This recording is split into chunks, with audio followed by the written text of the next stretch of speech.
Good day, CCF fam. I'm Michelle Obligacion from Exalt Ministry, and with me is our dearest pastor, Pastor Peter Tanchi, to answer some of our questions for Sunday Fast Track. Hi, Pastor Peter. Hi.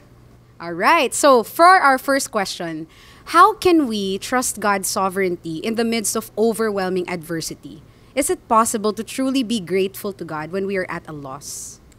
Do you notice the Bible keeps telling us, in the midst of adversity, like James 1, consider it pure joy when you encounter various trials. Do you know why? When everything is going well, there's no opportunity to trust God. It's when things that are not going well, and God is saying, now, will you trust me or not? And the outcome is dependent on how you respond. Remember Romans 8:28. God causes all things to work together for good. On what condition? To those who love Him, to those who are called according to His purpose.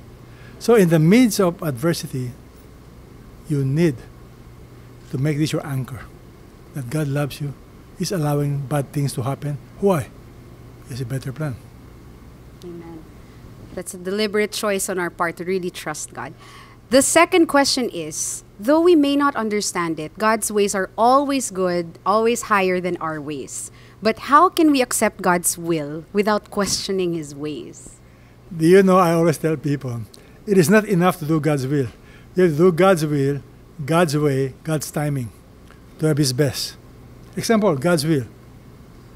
It's always good to, example, to be polite to your parents, to be loving, to speak the truth in love. That's God's will. Speak the truth in love. What is God's way? You be polite. Imagine you talk to your parents. Dad, God's will is for me to correct you. You are wrong. That's not God's way. God's way is humility, truth plus love. So God's will plus God's way. God's way comes to maturity. You will grow. Because I have learned about God's way. You know, for me it's patience. Be more patient. I can do God's will, but wrong time. Not God's way. I try to make things happen. And God is saying, Peter, please relax. And I learned that this week. That's another story I'll tell you about patience. All right. Thanks for that, Pastor Peter. And for the last question, why is it important to live a life of humility and not to boast in response to God's saving grace? Because God gave us an amazing warning and promise. God is opposed to the proud, gives grace to the humble. So what should you be humble? Grace. I need grace. The Christian life is impossible. I need His power. I need His grace.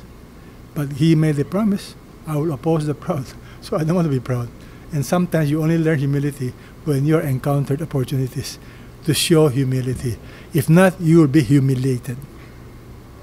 That's right. And so thank you, Pastor Peter, for answering our questions. And that's it for Sunday Fast Track. God bless you.